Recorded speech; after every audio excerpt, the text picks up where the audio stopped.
Réaction mancunienne. Jack Grealish avec Dominique Carmon. Jack, are you happy with the result? Êtes-vous heureux du résultat et de la performance de City ce soir? Ouais. Bien sûr, c'était difficile de rentrer à la mi-temps en étant mené 1-0. On a répondu de manière brillante en seconde période. On a réussi à revenir, on a égalisé grâce à une belle frappe de Kevin. Je pense que le résultat est juste. On voulait venir ici et gagner, mais on retourne à l'Etihad dans une bonne position. Vous avez marqué quand vous aviez le ballon, quand ils avaient le ballon et eux l'inverse. Non, je crois que leur but est venu d'une touche et ensuite d'une action. Non, je parle de phase de possession. Écoutez, je pense qu'on a eu beaucoup de possession dans les matchs. Bien sûr, aujourd'hui, on a joué contre une équipe de classe mondiale, avec des joueurs de classe mondiale. On savait qu'on ne pourrait pas avoir tout le temps le ballon. Mais on voulait venir ici, gagner le match.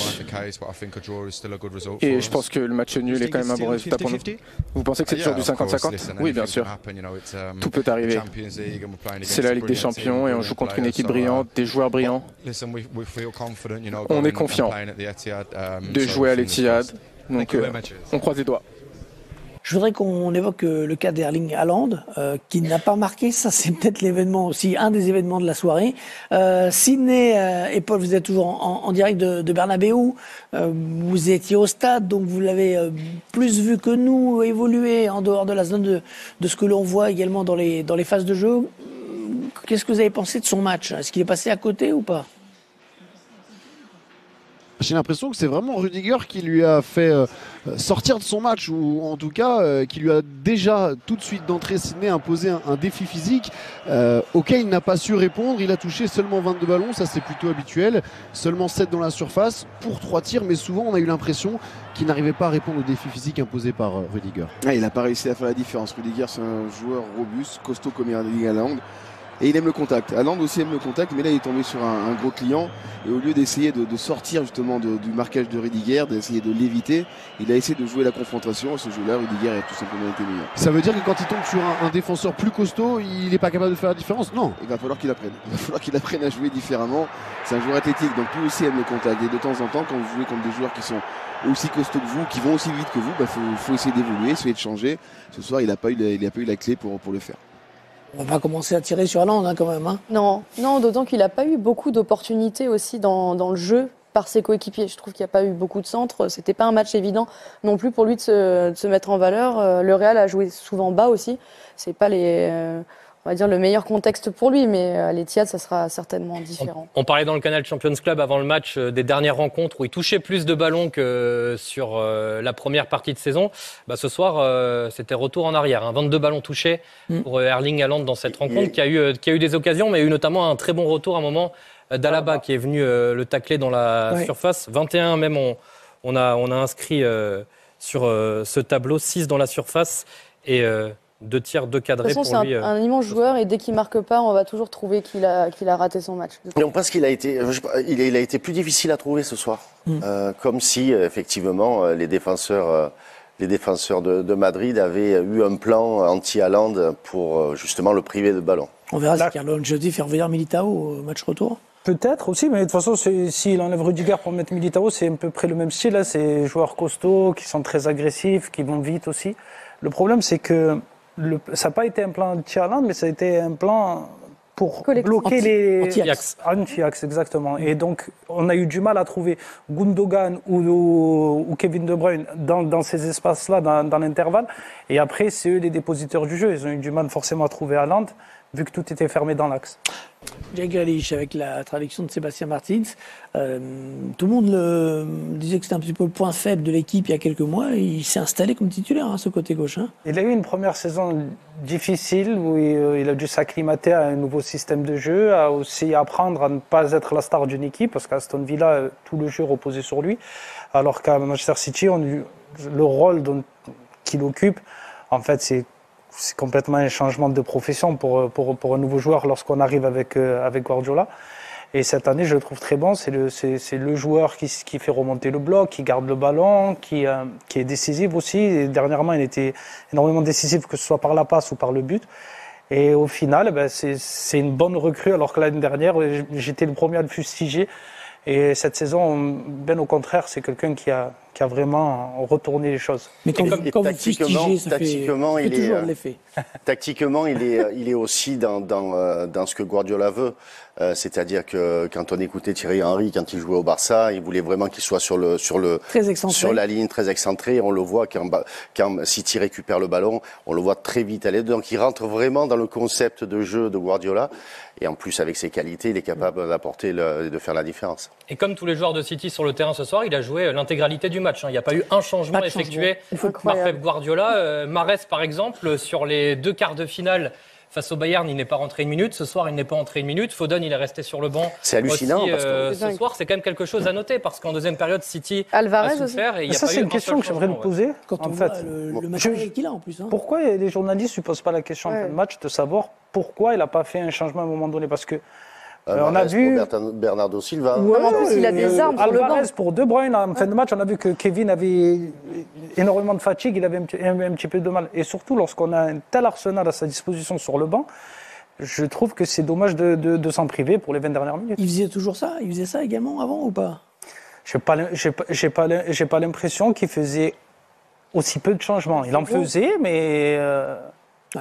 Mahrez qui a fait 2 passes décisives, je me trompe. Ce week-end, oui. C'est super bon match. Il avait fait beaucoup tourner le week-end dernier en première ligue contre Leeds, mais là, il a vraiment son équipe type depuis maintenant plusieurs semaines. Et déjà contre Leipzig, en 8e de finale, il me semble que c'était au match aller, où il n'avait pas fait le moindre changement non plus, dans une soirée qui avait été compliquée pour City avec ce nul à Leipzig. Sur les côtés, sur les ailiers, il aurait pu changer, je trouve. Franchement, sur Grealish, Bernardo Silva était en difficulté. Il y avait vraiment de quoi faire. Je trouve aussi que c'est un bon résultat pour les Citizens. Ce match nul à Madrid. Donc, comme vous l'avez dit, balle au centre et on se donne rendez-vous dans une semaine. Mais j'ai bien aimé leur réaction. C'est paradoxal, mais les 2 équipes ont marqué dans leur temps faible. Oui, c'est vrai. Mais c'est un match équilibré au final et je trouve le résultat tout à fait logique. Le Real a bien réagi en seconde période, a finalement malmené quand même cette équipe de City qui reste invaincue. Ça aussi, c'est quand même absolument. Un point positif On a 2 grandes équipes, Hervé. 2 grandes équipes. On avait mis Manchester City beaucoup plus haut que le Real, et le Real nous a fait mentir parce qu'ils ont fait un match tout à fait à la hauteur. Il y a eu des joueurs qui ont été absolument excellents. Les Camavinga, les Vinicius ont été à la hauteur de l'événement.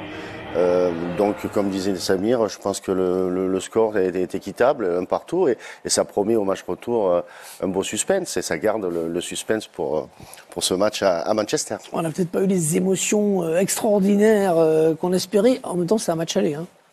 Ouais, mais c'était une vraie bataille aussi. J'ai aimé la façon de défendre du Real Madrid. Je les ai trouvés très disciplinés, effectivement. J'ai trouvé qu'ils avaient fait un gros match. Je m'attendais pas à voir City autant souffrir, pour être tout à fait honnête, même à Bernabéu. Donc c'est bien pour le suspense, c'est mieux pour nous aussi. Donc on va vivre une affiche vraiment dingue, je pense, au retour. Après, je pense que pour City, c'est quand même un énorme avantage de recevoir le match de la qualif chez eux. En première période, c'est City qui a eu le ballon, qui a eu des occasions, mais c'est le Real qui a marqué. Et en deuxième période, c'est l'inverse. C'est le Real qui a eu le ballon, c'est le Real qui a eu des occasions, mais c'est City qui a marqué. Et comme le disait très justement Samir, les Madrilènes, par exemple, ont marqué les Citizens, ont égalisé sur un temps faible. Ils étaient en grande difficulté lorsque De Bruyne a trouvé le chemin défilé. On a eu 2 buts sur des frappes lointaines. Par contre, les buts sont très beaux. Ouais, très beaux. Dans les grands rendez-vous, dans sa carrière en Ligue des Champions, il a marqué 14 buts, 11 en phase à élimination directe. Il avait déjà marqué la saison dernière contre le Real Madrid en demi-finale. La saison précédente, c'était contre le PSG en demi-finale. C'est souvent l'homme des grands rendez-vous. On va répéter l'adage de M. Matou. Oui, c'est quoi déjà grand match, grand joueur. Exactement. Voilà. Oui, à l'arrivée, Vinicius Tout à fait. Et De Bruyne. On avait dit peut-être ce sera les seconds couteaux. Non, c'est les stars, même si Haaland n'a pas marqué. Et ça, Eni Benzema. Mais Haaland, c'est la première fois qu'il est en demi-finale de Ligue des Champions. Ce soir, c'était son premier match à ce stade-là de la compétition. De Bruyne, il a un peu plus d'expérience. On le disait dans un temps faible que malgré tout, il y a ce contre-pressing qui se met en place sur cette phase-là qui dure 1 minute où il y a 3 récupérations successives. Ouais, ça montre que en fait, ils sont pas atteints psychologiquement par le fait d'être un peu chamboulés. bousculés et chamboulés par le Real. En fait, c'est tellement automatisé, ces récupérations hautes, que malgré tout, ils sont encore dans leur match, ils sont encore concentrés pour aller faire ce qu'ils font d'habitude, c'est-à-dire des récup hautes, et c'est comme ça qu'ils sont allés chercher les buts. En fait, il y a une erreur de Camavinga, mais finalement, ils l'ont provoqué aussi, cette erreur-là. Des automatismes. Ouais, ils ont l'habitude, tu as l'impression que c'est automatique. Que tu te crées au fil du temps avec l'expérience de jeu. C'est pas parce que tu es dans un temps faible que forcément tu vas être dans des situations où tu vas tout le temps être en défensive. Là, la preuve, c'est qu'ils sont capables de récupérer le ballon et récupérer le ballon dans les 30 derniers mètres, ce qui est important. Et la preuve, c'est que De Bruyne marque ce but égalisateur. Juste ce que je veux rajouter, c'est que quand des fois tu prends le bouillon, t'oublies certains, t'as l'impression que tu sais plus jouer au foot, sans reparler de certains matchs du PSG où t'as l'impression que d'un coup plus personne sait jouer. Eux, ce que j'ai aimé, c'est qu'en étant bousculés, ils sont quand même restés structurés. Ils ont joué leur jeu, ils ont continué à faire ce qu'ils savaient faire tout en étant bousculés. On a tendance à analyser les pertes de balles. Là, on peut valoriser le pressing, mais aussi dire que Camavinga perd de la balle, il est coupable ou pas, ou ça fait partie du foot simplement. Un petit peu coupable. Un petit peu quand même, ouais. Pour moi, oui. Parce qu'il ne doit pas faire cette relance-là, c'est dans l'axe. Elle est longue, la passe, tu vois. Le problème, c'est qu'ils sont 9 derrière. 8 derrière, pardon, il y a 3 joueurs devant, donc c'est pas évident de faire une passe. J'ai simplement que bon, il n'est pas aidé aussi par ses coéquipiers, parce que normalement à la récupération de ballon, ça doit jaillir. On voit les 3 milieux de terrain, ils sont sur la même ligne que les défenseurs, donc il a qu'une option de passe. Et j'aurais préféré que pour ressortir le ballon, en fait, qu'il fasse une course comme il a fait sur le but, pour déjà se dégager du premier pressing. Alors, plus c'est grand, plus l'adversaire peut la lire finalement la trajectoire de ce ballon. Et c'est normal qu'il fasse des erreurs aussi. Oui, et puis c'est pas son poste à la base. Il apprend, il est dans une phase d'apprentissage, on le disait au poste d'arrière gauche.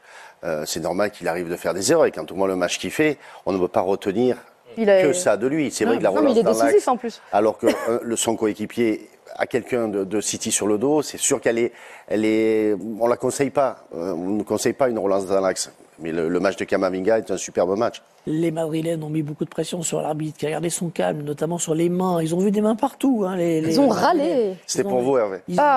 C'était pour m'agacer. Ouais. Ils voulaient 4-5 pénaltys. Ils ont tout réclamé. Même quand c'était le torse. Bref, n'importe quoi. En revanche, ils ont contesté sur le but et sur la récupération de Bernardo Silva. On a regardé de très près les images. On est incapable de vous dire si ce ballon était sorti ou pas.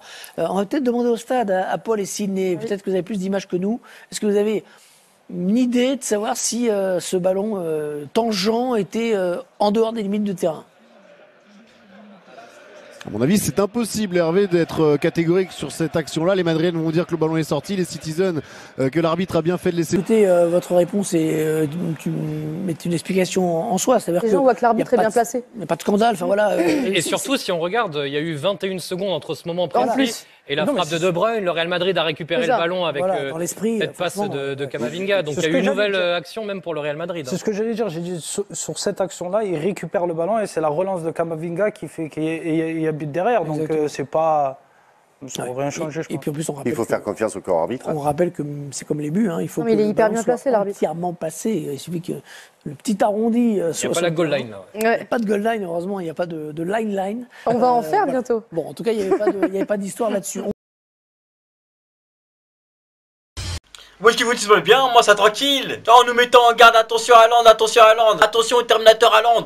Mais le Terminator c'est un mec qui vient du futur. Alors que le Haaland là qu'on a vu, c'est un mec qui vient du passé. Aucun geste technique, que de la puissance. Qu'est-ce que cette puissance peut faire face au mur de Berlin, Rudiger en face de toi? Le mec c'est 1m90 de puissance lui aussi. Qu'est-ce que tu vas faire? Faut un peu de technique un peu. Les attaquants aujourd'hui ils ont un peu de technique, lui aucune technique. Ça passe pas, non. Eh bah oui Haaland, c'est pas Upamecano en face, hein, c'est Rudiger. Hein.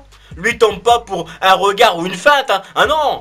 Lui c'est le mur de Bernard Rudiger. Il faut carrément 1000 personnes pour le faire tomber lui. Au moins 1000 personnes. Ah mais il y a eu un bug dans la mise à jour, je sais pas. Que les développeurs aillent vérifier un peu les batteries, je sais pas. Le mec ou peut-être le mec il est venu en Espagne. Tu vois avec Google Traduction. Peut-être que ça s'est traduit les paramètres directement en espagnol. Parce qu'il comprenait rien aux consignes de Guardiola. Il comprenait rien. Jamais dans les temps, jamais même les centres et tout. Rien. Rien de la tête, il pouvait pas. Inexistant votre Haaland. Attention Haaland. C'est plutôt lui qui aurait dû faire attention, c'est ça. Je comprends pas pourquoi Guardiola a mis Bernardo Silva face à Camavinga, ça je comprends pas. Peut-être qu'il voulait mettre Bernardo Silva pour la construction et tout. La construction oui, mais il s'est fait démolir. Il a rien construit. Enfin, il a peut-être sauvé une passe pour le but de Bruyne, mais il a rien construit. Parce que comme Vinga, il s'est fait démolir. Non, il fallait plus mettre un Mahrez pour vraiment provoquer et envoyer beaucoup plus de centres, mais pas un Bernardo Silva. Non, c'est pas pareil. Même je trouve qu'un Camavinga, il peut gérer ce genre de profil. Mais est-ce qu'il peut gérer un attaquant qui provoque beaucoup? Là, on sait pas, on l'a pas encore vu. Mais encore mettre Grealish à gauche, là, je comprends pas. Le mec, tout le match a été mauvais. Et tu remplaces pas, aucun remplacement. Non mais, est-ce qu'on voit le même match, Guardiola? Le mec glisse 100 millions l'année dernière, on l'a plus vu en train de fêter le titre et être bourré sur Instagram que sur le terrain avec City. On l'a plus vu l'année dernière aux alcooliques anonymes que sur le terrain jouer avec City, on l'a plus vu, non. Même sur le terrain en étant sobre, il jouait comme un bourré. Soit il jouait, il était tout le temps à la bourre. Soit il jouait, il allait trop rapidement, il pouvait se précipiter. Soit il accélérait pas assez le jeu, pas assez le tempo. T'es un Foden qui est là, je sais pas, mais tu le laisses sur le banc. Fais-le au moins rentrer. Je comprends pas. Pareil pour Kyle Walker, on disait oui mais Kyle Walker pourra calmer Vinicius. Ah Kyle Walker, ok t'es parti en Turquie pour une grève des cheveux et tout, mais il faut repartir en Turquie pour une grève des poumons. Parce que t'avais pas assez de souffle. Alors pas assez de souffle pour suivre Vinicius. Alors des fautes par-ci, des fautes par-là, il pouvait pas le suivre. Il en avait pas, il pouvait pas le suivre. Non, on nous a survendu cette équipe de City. Sinon pour moi du côté Citizen, il y a deux personnes qui ont donné satisfaction. C'est un peu Rodri, tu vois, l'interception pour le but et tout, même il a beaucoup intercepté le ballon. Même si pour moi, il a quand même, même si pour moi il méritait au moins un carton jaune. Tu vois, l'arbitre il sortait pas cette carton. Il méritait au moins un carton jaune. Je trouve qu'il a fait quand même beaucoup de fautes. Et ou sinon Kevin De Bruyne, la frappe qu'il met elle est trop puissante. Même au ralenti elle va vite la frappe. Parce qu'il flashait à 115 km/h. Même les radars en dehors du terrain ont flashé la frappe de De Bruyne. Ah oui, bientôt il recevrait une amende. Même les radars en dehors du terrain. Non mais quelle puissance. Non mais c'est ça le problème. Quand De Bruyne rougit, c'est que ça sent le roussi. Non mais c'est que c'est dangereux. Lui limite, il faut surveiller son jeu, ses déplacements, mais il faut aussi surveiller un peu, sa couleur de peau, toi. Plus il devient rose et tout, plus ça devient dangereux. C'est lui qu'il faut vraiment surveiller à City. Haaland, il faut un peu le surveiller, mais le mec qu'il faut vraiment surveiller, c'est De Bruyne. Il a encore prouvé. Et à la première mi-temps, il avait fait une frappe. Courtois avait pu l'arrêter, mais là, elle était presque inarrêtable. Non, franchement. Et même, je dirais, franchement, City, coup de chance. Il aurait quand même dû avoir la barre sur l'action de Bernardo Silva. Il sauve la balle.